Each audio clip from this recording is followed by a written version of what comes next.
Hello guys, good morning. I hope you're all doing well. So today's video is a little bit different and I thought I would do an assumptions about me, which I've never done before, but I thought it would be quite amusing because I've just never done one and I've never really asked like what you think or anything like that. And I think it's sometimes quite funny to see what people assume about you from seeing you online, and like obviously the me that you get through a screen is not me 100% of the time. You get like a very filtered down, very like what I choose to share. So it's interesting to see what everyone thinks, and I got a lot of responses. Like literally these are just the ones I've actually screenshotted and there's a lot. So I'm going to go through and kind of group some together because a lot of them were like either the same thing or similar things, and I thought I would just address like as many as I can in one video and we'll see how long this gets. But thank you so much for all the really lovely assumptions. Like I've had a quick brief look through and some of them are really cute and I kind of loved it, and I think it's really nice to know that you guys think nice things of me.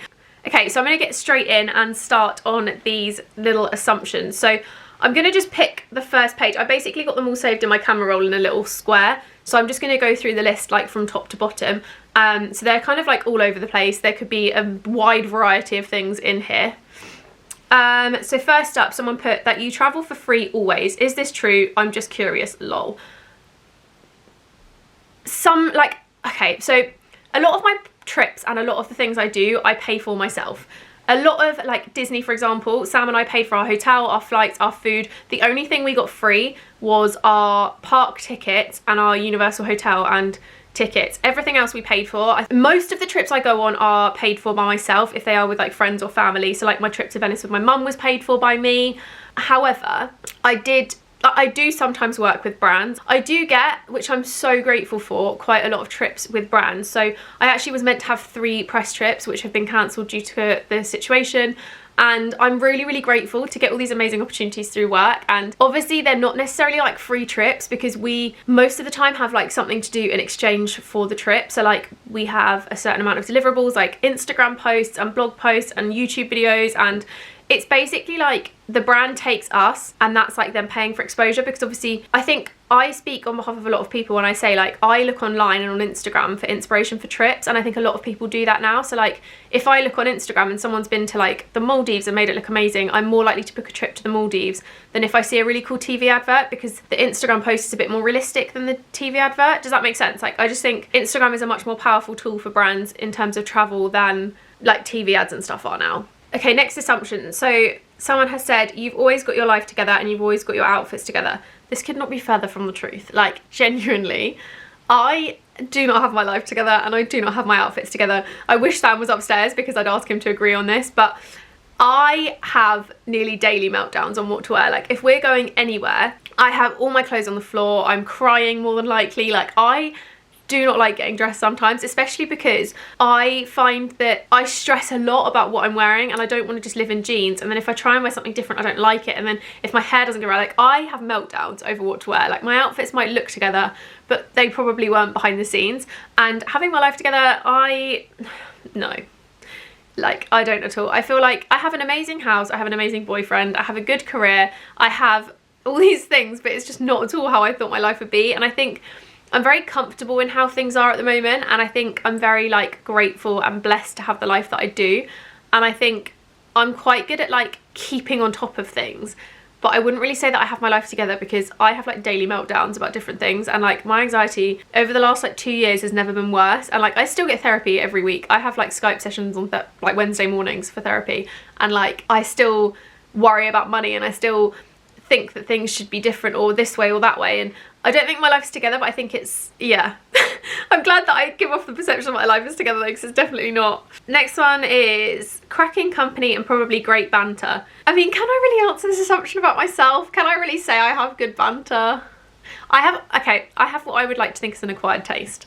Like I have a sense of humour that I find hilarious, but other people maybe don't. Like I laugh at my own jokes more than other people laugh at my jokes, and I can be a bit of an idiot, but I'm one of those people who very much like, I take a long time to warm to someone, and if I meet someone, I'm normally quite quiet unless they're really loud, and then as soon as they start kind of opening me up a bit, then I kind of let the floodgates open and I'm like just a bit of an idiot. But it takes me a really long time to be like fully myself around someone, especially when I meet them for the first time. And if there's like someone through work, it's very different to like someone I know through just general life. So like my friends who've known me for years, and like Sam and like other friends, will know me in and out. Like they know I can be an absolute idiot, they know I can be really stupid, and if you meet me, you may have seen those things on my YouTube channel or something, but I'm actually kind of different because I'm more like reserved and like I hold that in a little bit. Next one, okay, that kind of leads on to it. Someone put very outgoing, which I feel like I've kind of just answered that assumption, but I am and I'm not. Like I'm an extroverted introvert, so I inside am very like, oh my god, you're doing everything wrong, oh my god, that person's gonna hate you, oh my god, like overthinking everything and anything I do. But then on the outside I can be quite like life of the party, like love having a laugh and love being really like fun and like woo, but then on the inside I'm not, so that kind of contradicts. Next one is, you seem like a lovely down-to-earth normal girl, if that makes sense. Thank you, that's really sweet.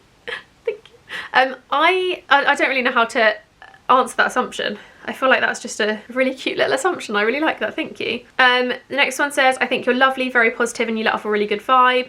Thank you very much, that's really sweet. I really like that one. That's really cute. I like to think I'm quite a kind person, and I'm quite, like, if someone messages me, I will always message back, even if it takes me like a week or so to do it. Like I always try and reply. And I also, I'm not, okay, positiveness, I'm not positive. Like I am the least positive person ever, or I used to be. I used to be the least positive person ever. I'm trying really hard to change that because I used to be very negative, and it's one thing that actually since I've been with Sam that he's really tried to draw out of me, because I did used to be very, very negative, and he'd pick up on it all the time and kind of say to me like, stop being negative, stop being negative, stop being negative. And then I kind of just one day realised that actually he was right and I should be more positive, and then better things happen, and I kind of just tried to bring myself out of that. And now I think I do see the better in things a lot, but I can still slip into like the negativeness sometimes, and some days I do start off on a really negative foot, but then I try and turn it around, or I will, or he will pick up on it, and then I'll try and like switch it into a positive. Okay, the next one says something that has come up a lot. I've had quite a few similar things that say like, you are very rich, you've got a lot of money, that you're rich, like,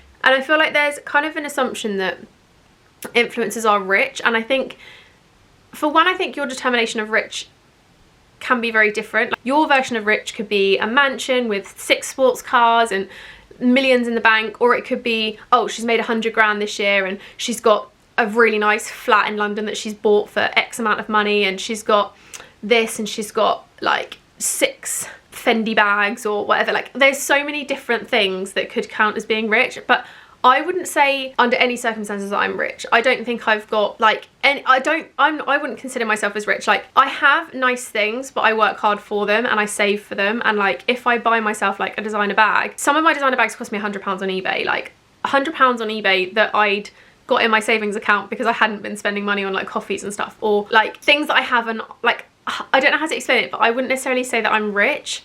Like I don't by any means think I'm rich, and I never grew up with money. Like I always grew up being kind of comfortable per se. Like we never like wanted for anything or needed anything, but we weren't rich. Like my parents made sure that we had like presents on our birthday and food on the table and that we were well dressed, but it was never like we were really rich or we had more than anything else. Like it was nice, but it was never like, oh my god, we're so rich. And I never went to like private school. I mean, I literally lived on my own in a studio flat when I was like 18, 19 years old, and I had no money to the point where I was on housing benefits, and I was trying to fund my way through college and then university with 3 jobs, and I had a car that was so beaten up and broken that it literally ended up dying on me one day, and I could barely afford the insurance, and I lived on like tins of ravioli and stuff because I had no money. Like I have been in that place, and the reason I am where I am now is because I worked my way out of that by myself. But I wouldn't necessarily say I'm rich. Like I pay my bills, I pay my rent, and I have a little bit of money left over that I play with. Does that make sense? Like I feel like I've gone off on a tangent, but that's that. And also one of them said, let me try and find it. It says something about my house. I've just flipped like 70 million things down. So one of them said, you have loads of money, assuming this because your flat and furniture is gorgeous. Our flat is very much like, what we show is very much like, you can't see the damages, if that makes sense. Like our plumbing doesn't work. One of our windows doesn't shut properly. Like the outside of our house is disgusting.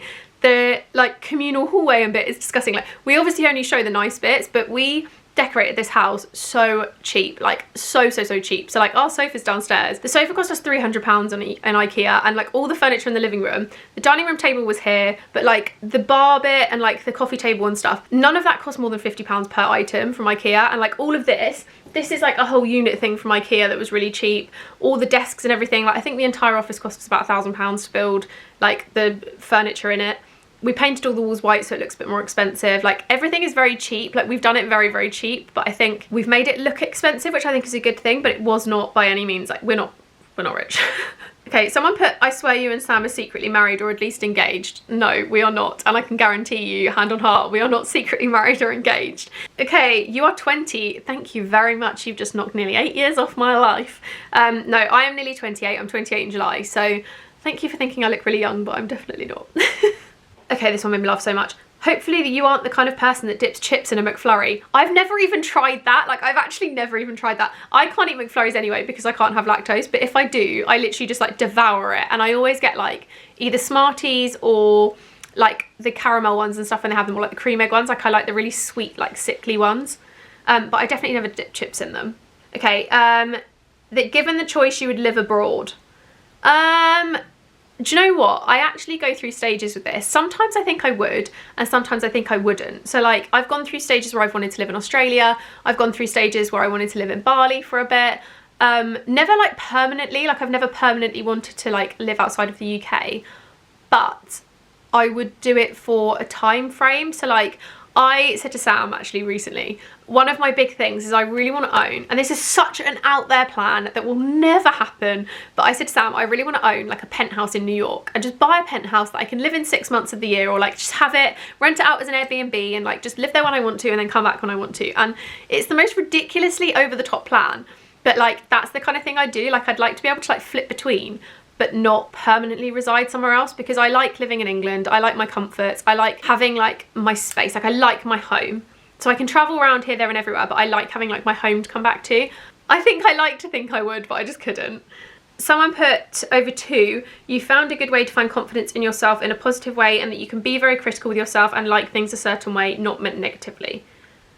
So from that, I'm taking that you think I'm good at feeling self-confident, but I can also be critical. But yeah, this is literally one of the reasons I'm in therapy, because I have the lowest like level of compassion and self-love. Like, I am very critical on myself about everything. Like, I could film 10 videos in a day and I'll beat myself up for not filming 11. I could run 5k this morning, but I'll beat myself up for not doing 6k or not running for long. Like, I beat myself up over everything.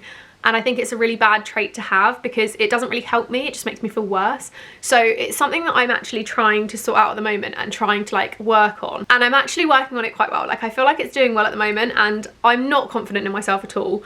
I literally am the most critical person of everything, but it's something I'm really trying to change and something I'm really trying to focus on. And I'm glad that you guys think I look confident in myself, and I'm glad that you kind of pick up on the good traits of me, I guess, because if I'm portraying that, then it means that it must be working a lot more than I think it is, which is a good thing, I guess. But also, I like to think that I can help. When I kind of know better how to do it myself, I kind of want to do some stuff online about like how to build up your confidence and how to like be less critical and stuff, because I think it's so important to do those things. That you grew up in the city. No, I actually grew up in a really small village in the middle of pretty much nowhere. Okay, it wasn't like the middle of nowhere, but it was like very far away from my school and my friends, and it was literally the smallest little village. It was really cute. There was a little corner shop and a tiny little like convenience store supermarket and a little hairdresser's, and it was very cute. There's like a big country park, but definitely not the city. I had never lived in a city until I moved to London 3 years ago, nearly. There's a few here that are kind of similar. So there's a few that say like, you're the loveliest person, you maintain your positivity. Thank you so much. Like, honestly, these are so sweet, guys. These are really cute. Like, I really like reading these, and I like knowing what you guys think. It's really cute. Someone put that you're actually quite quiet. Yes, within reason I am quite quiet. I can be very loud, but I can also be very quiet. It depends who I'm with, and it depends on the situation. Like, if I'm in a kind of work environment and it's an event or something, I can be very quiet unless I'm with people that I know really well. You have watched every Disney film. Do you know what? I actually don't think I've watched every single Disney film, but I think I'm pretty close. Like, now we've got Disney Plus, I feel like we watch a lot more Disney films. So we've just started Star Wars from the beginning, and I think we're on the last one now. I can't remember if we've got 1 or 2 more. I can't remember how close to the end we got. And then we're going to watch Mandalorian. But actual Disney films, I think I've watched a solid chunk, but I wouldn't necessarily say every single one, because there's probably quite a few that I haven't seen. You play The Sims all day. Yes, I do play The Sims quite a lot. I find it like a little escapism, and I'll spend like an hour or 2 on it and then I'll come off. But I like doing it sometimes because it makes me switch off and like focus on something different and like get away from everything that's happening. Whereas like sitting on social media or something, it's still kind of there. Or like if I'm doing like a hobby, I'm still kind of thinking about things, whereas that I'm like fully focused on like sorting my Sims lives out. So it kind of gets me out of it. That your income is all from ads, or do you do anything extra? So basically the way that influencers works, I don't do anything on the side. Like I have nothing else that makes me money apart from like if I sell the odd thing on eBay, or like that's literally it. That's the only thing I can think of. But the way that we make money, so a lot of it comes from like ads. So when you see hashtag ad on YouTube or Instagram, it basically means that a brand, say for example Disney, because I've got a chip mug, says, look, I really want you to do a video for me, this is how much money I've got, can you do that? And you say yes or no and you work it out, and that is like a sponsored thing. So the brand will pay you X amount of money to do that content, and that is like the main way that influencers make money. But there's also things like YouTube AdSense, so you get a like percentage per click of a video. I mean, for complete transparency, I think the average month I probably get £100 in YouTube AdSense. It's really low. It's not like an income by any means. And then there's also things like affiliate commission, so when we put like to know it links or reward style links and that kind of thing. There's like various little ways, and obviously I do sell my presets, which is a kind of like side thing that I don't really necessarily talk about too much that I do, but they're there if anyone ever asks. So the way that I edit all my pictures and stuff, you can buy the Lightroom preset so that you can edit your pictures in the same way. And I'm gonna kind of release slowly like a few more packs and stuff, which if coronavirus hadn't have happened, I would have released loads more by now, but I don't want to just keep pushing out things when I know that everyone's struggling with money and stuff. So yeah, I'd say most of my money pretty much comes from ads, apart from like the odd preset sale or the affiliate stuff, which is like a side thing more so. But I'm going to end this video on that one because I think I've kind of gone through a lot of the ones that I want to answer and speak out on. I really hope you enjoyed this video, guys, and I hope you found it interesting or insightful.